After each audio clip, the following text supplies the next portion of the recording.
মুরারিগুপ্তের বলে হনুমানের আবেশ হলো। হনুমানের ভাবে আবিষ্ট হয়ে রাম রূপের স্তুতি করতে লাগলো। মুরারিগুপ্ত ছিলেন পূর্বজন্মে হনুমান। সেই হনুমান এবার নদিয়া লীলায় মুরারিগুপ্ত হয়ে এসেছে। তাই মুরারিগুপ্ত দেখতে পেল গৌর হরির মধ্যে প্রভু রামচন্দ্রকে দর্শন করে তিনি ভাবছেন ইনি তো আমার সেই প্রভু। তিনি হনুমানের ভাবে আবিষ্ট হয়ে গেলেন। এমনি ভাবে অদ্বৈত প্রভুকে ডাকলেন। অদ্বৈত প্রভু দেখতে পেলেন তার মধ্যে দ্বিভুজ মুরলীধারী মদন গোপালকে। এমনি ভাবে সব ভক্তদের যে যার ইষ্ট সব গৌর হরির মধ্যে দেখতে পেল। তাই গৌর হরির যারা আরাধনা করবেন, গৌরকে যারা ভালোবাসবেন, তাদের সমস্ত ঠাকুর দেবতাকে ভালোবাসা হয়ে যাবে। ওটাই গৌর হরি।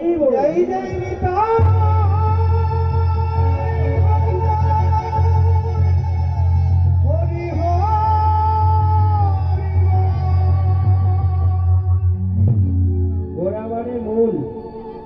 গৌর হরির এক নাম গোড়া চাষ। গোড়া মানে মূল।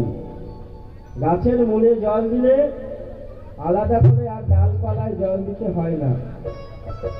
ভাগবতে বলেছেন যথা তরুর মূলে নিষেচনেন, তরুণ মূলে নিষেচনেন তিপ্পন্তি তদস্কন্ধ ভুজ পোশাখা প্রাণপহরশ্চ যথন্দ্রিয়ণ তত্রৈব সর্বন্নমৃত্যুতে। যেমন গাছের গোড়ায় জল দিলে সকল শাখা পোশাকা সতেজ থাকে, সতেজ থাকে। যেমন বদনে আহার দিলে সমস্ত ইন্দ্রিয় সবল থাকে, তেমনি নন্দনন্দন শ্রীকৃষ্ণকে ভজনা করিলে সকল দেবী দেবতা তারা প্রসন্ন থাকে। আমি বলছিলাম ভাগবতে বলেছে গাছের গোড়া মানে ছাদের উপর গাছ লাগিয়েছেন কিন্তু জল দিতে পারছেন না। যদিও বা জল দিচ্ছেন, যেখানে ফুল হয়, যেখানে কলি আসে, ফল হয়, ওইখানে দিচ্ছেন, কিন্তু মূলটা শুকনো। তাহলে গাছ বাঁচবে না। বুদ্ধিমান যারা গাছের গোড়ায় জল দেয়, গোড়া থেকে জল সঞ্চার হয় সমস্ত ডালপালায় গিয়ে রস পেয়ে ফুল এবং ফল প্রদান করে।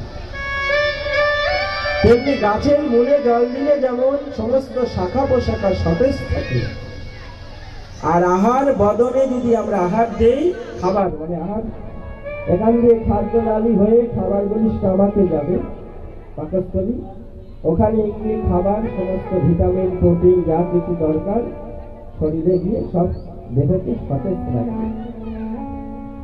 তো আহারটা কোথায় দিতে হবে বলে আমার চোখ দেখছে, চোখকে খাবার দেই, কর্ণ শুনছে, কর্ণকে খাবার দেই না, এরা কেউ খাবে না।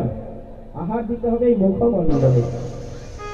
যেমন বদনে আহার দিলে সমস্ত ইন্দ্রিয় সবল থাকে, তেমনি নন্দনন্দন কৃষ্ণকে ভজনা করি। কৃষ্ণকে ভালোবাসলে আলাদা করে আর কোনো ঠাকুর দেবতাকে ভালোবাসতে হবে না। তারা সবাই আপনা থেকেই আপনাকে আশীর্বাদ করবে। দেবলোক পিতৃলোক পায় তারা মহাসুখ,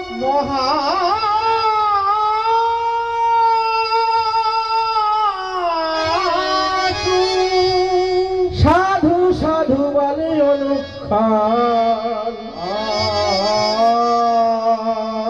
যুগল ভজয়ে যারা প্রেমানন্দে ভাসে তারা, তাদেরও নিছু নীতি ভুবন। যারা রাধা কৃষ্ণকে ভালোবাসে, যুগল কিশোরের ভজনা করে, তাদের